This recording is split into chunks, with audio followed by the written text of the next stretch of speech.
It's September, which means that it's another bread for a Make Bread 365 challenge. And this time it is ciabatta bread. And if you thought that you could not get big holes, a nice big crumb inside of a bread made from 100% fresh milled wheat, well, I'm about to prove you wrong.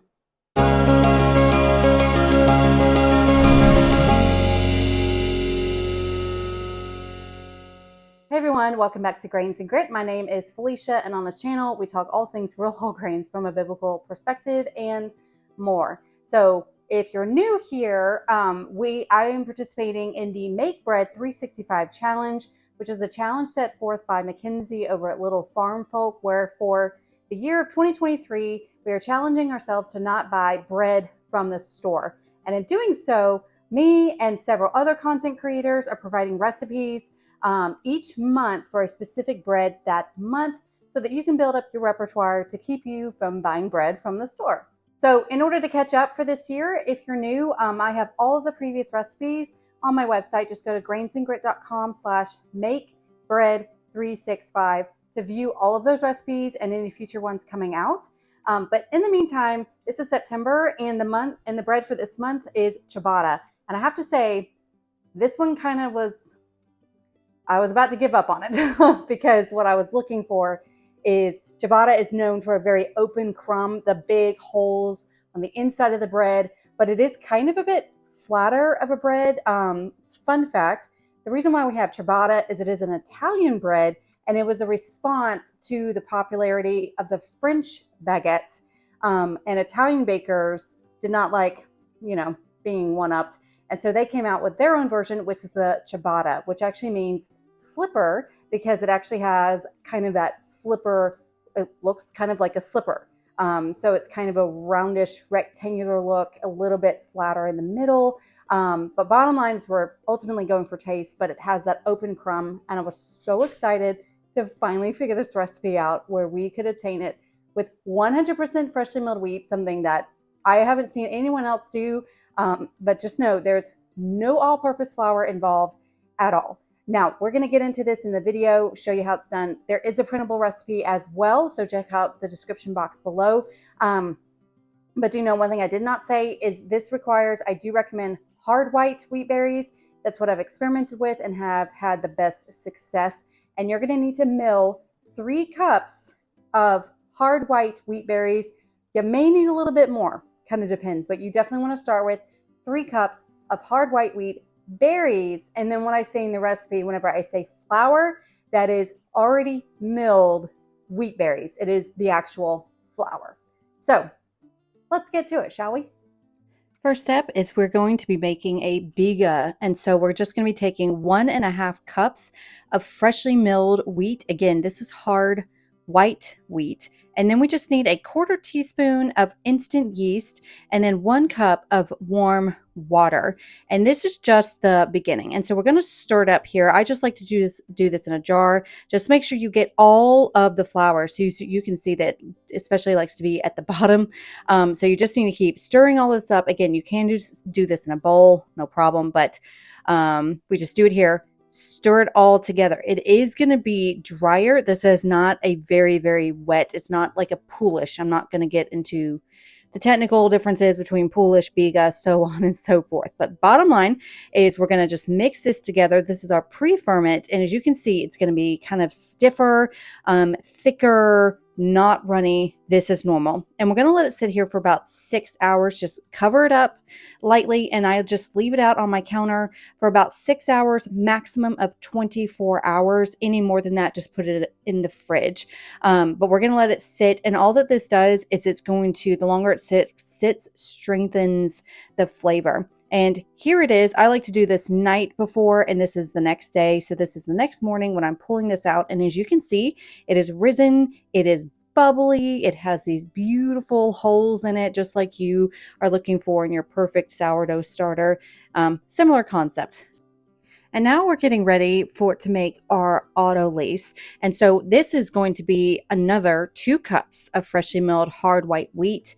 And then we're just going to add 3/4 cups of warm water, and that's it. And then we're just going to mix this together. You can do this by hand, but it is of course easier in a mixer. Now, this is going to be a bit drier looking, but you're just going to mix it here until all of that flour and water has been mixed together. And this is what it looks like. As you can see, it's not very liquidy. It is coming together a little bit, kind of like that sandy type Play-Doh, if you've ever seen that. So similar thing. So it is moist, but it can still kind of crumble a bit, and that is normal. And we're just going to let this sit for about 30 minutes. That is allowing that water to kind of absorb into the flour. And here it is 30 minutes later. We're going to be adding 3 tablespoons of warm water, 2 teaspoons of instant yeast, 1 3/4 teaspoon of salt, and then all of the biga that we have already made. And like I said in the intro, this is where the work is done in the details. And so we're going to take all of this, and again, it's way easier in a mixer, cover this up, and then we're going to start kneading this on kind of a medium-low setting for just 3 minutes. So on the Bosch, this is a 1.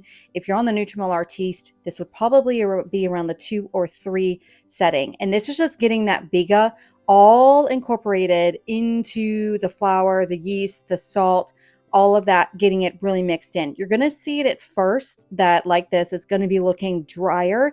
And then later on in a bit, you're going to see where it's going to start looking more moist. So again, this on the lower setting for about 3 minutes. So this is, of course, really sped up, but you can start seeing where this dough is loosening up. And this is where you have the potential of, like, your instincts are maybe wanting to say, oh, I should be adding more flour.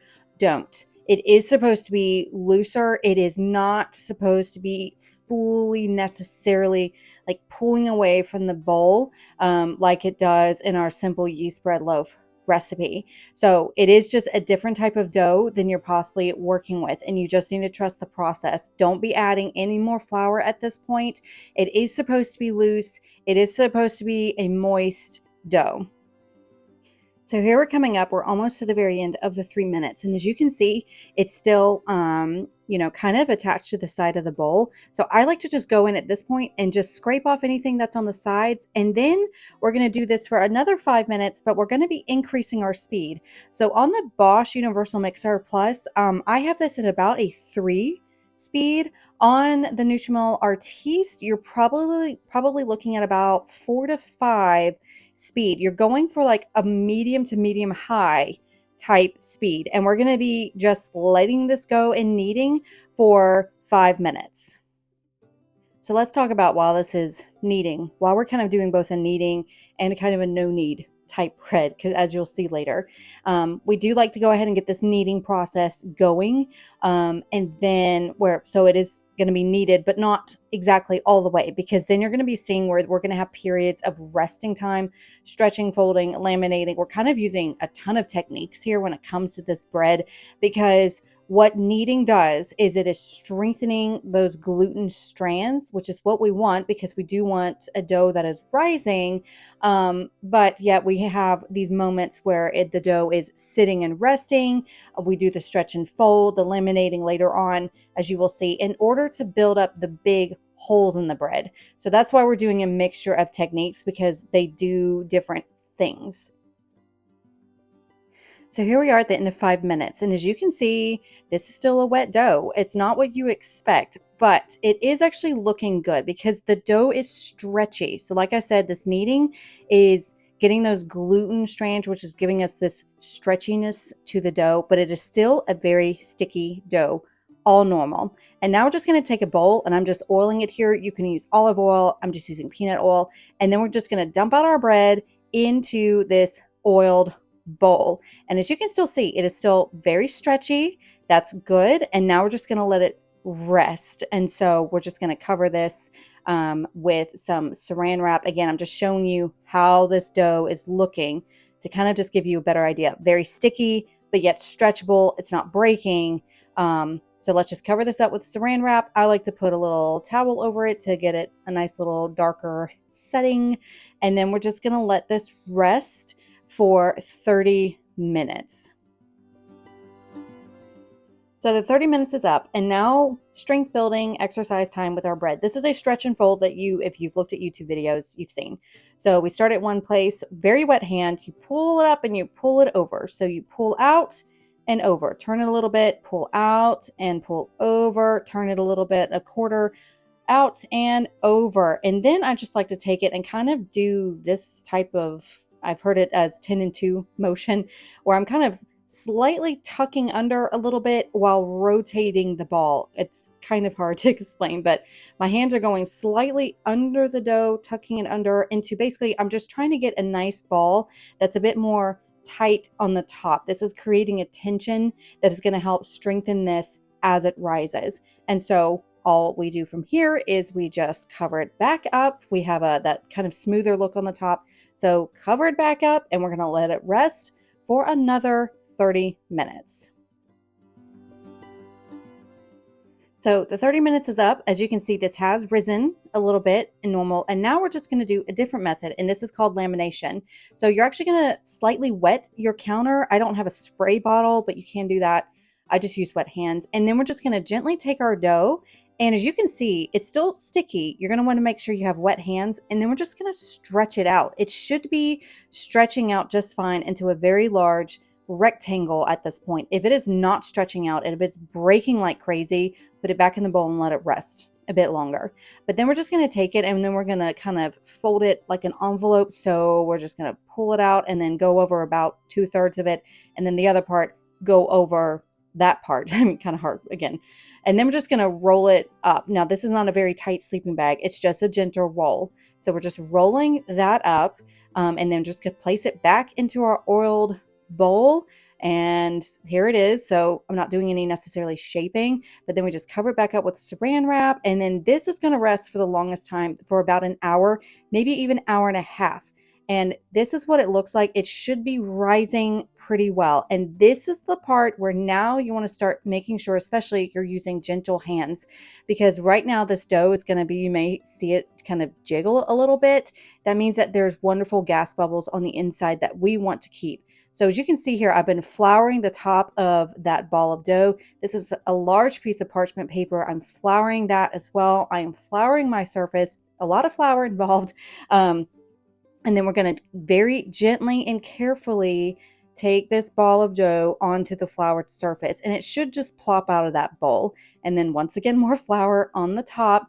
This is still, it's a moist dough, but we're going to carefully kind of start stretching it out to a little bit more of a rectangle. Again, don't mush this down because there are wonderful gas bubbles on the inside. You can tell by that little jiggle motion that we do not want to pop. And so here we are, we're just being very gentle. And then we're just going to take a very sharp edge and cut it down into basically 2 rectangles. Again, be gentle. And then we're just going to gently transfer this to our parchment paper. And it's when I'm on the parchment paper that I just like to shape it a bit more into that traditional rectangular slipper type shape that ciabatta is known to having. So you may find that you want to put more flour on the parts that was cut so it's not so sticky.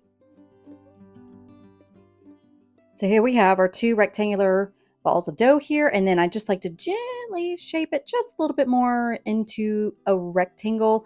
And then we're just going to cover this up and let this rise for 30 minutes. And while this is rising, time to get our oven ready. So I have 2 racks in my oven. I like to actually remove one because I actually cook this more on the bottom third of my oven.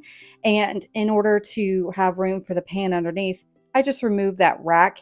And so we have a rack on the bottom third of the oven. And then when I'm going to add in a container on the bottom, I just use a cast iron pan on the bottom of my oven because that's where we're going to be putting some boiling water. And then on the top, I really want a baking steel. I'm actually currently going to be getting one from Pleasant Hill Grain, which is the sponsor of this video today. And many of these type of materials, the mixers, the grain mills, the baking steels, you can get from Pleasant Hill Grain. And so here, as you can see, this is actually the top of a roasting pan. You can get a disposable roaster, but the point of that is so it'll help keep the steam in. So we preheat this at 500 degrees. We're going to get some water boiling. And this has been, and one thing I like to do is if you have like marble or granite type countertops, you may want to go ahead and have this rest on a cutting board, or this is my pizza peel. You can also buy from Pleasant Hill Grain in order to keep it. Otherwise, those cold countertops can suck the heat out of it. So these have risen for 30 minutes. It's time to go in the oven. So we're going to carefully place this. This would be easier with a baking steel because it's larger, but we're going to carefully place it in. I'm putting a towel down on the glass part of the door to my oven. Going to go ahead and cover this bread up very carefully with the roasting pan. And then we're going to be adding the boiling water into my cast iron at the bottom. This is going to create a wonderful steaming effect.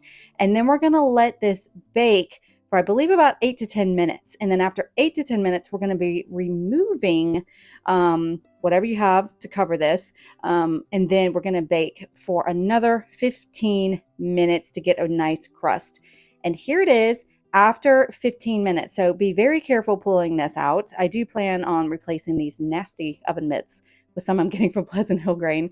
But here they are. These loaves are beautiful. Again, these are not very tall loaves, but it has a crunchy crust to it, and that is achieved by the steaming. So if you do not have a way to do the steaming, don't be surprised if you don't have a super crunchy crust. But I'm going to let these rest for ideally until they're cool, but at least 30 to 40 minutes. I'm impatient. And so I'm going to go ahead. This is resting after about 40 minutes. And we're going to go ahead and slice this open, moment of truth, to see what it looks like on the inside.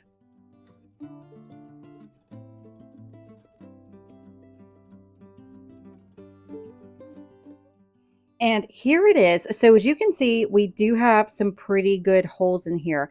I actually have done better, but this is not the whole story. So I'm actually going to slice some off here, slather this baby up in some butter, and it is so good. But as you can see on the inside, that is such an open crumb, and even more so, all those beautiful holes, which surprisingly can be obtained with freshly milled wheat. So here's actually the most perfect loaf that I've ever made. This is the batch before this one, and you can see I even got bigger holes, and I think it's because that last resting period after the lamination, it rested for more of an hour and a half. So I think that's why I was able to achieve bigger holes. But this is such a good bread. It is so delicious, and I have so many future recipes with this. But be sure, again, to check out this recipe. It is a printable recipe I will have down below in the description box. And then check out Pleasant Hill Grain for all of your needs for this specialty type baking. So those baking steels, the grain mills, the mixers. I love shopping with Pleasant Hill Grain. They are a wonderful family-owned company, and every dollar that I spend with them, I know is supporting small business. So you can just go to grainsandgrit.com/PHG. And thanks to Pleasant Hill Grain for sponsoring this video. And again, be sure to follow us along for our Make Bread 365 challenge. Multi-grain bread is coming up for October. And again, just check out my website for all of the details and the past recipes. And as always, y'all have a wonderful day. Bye.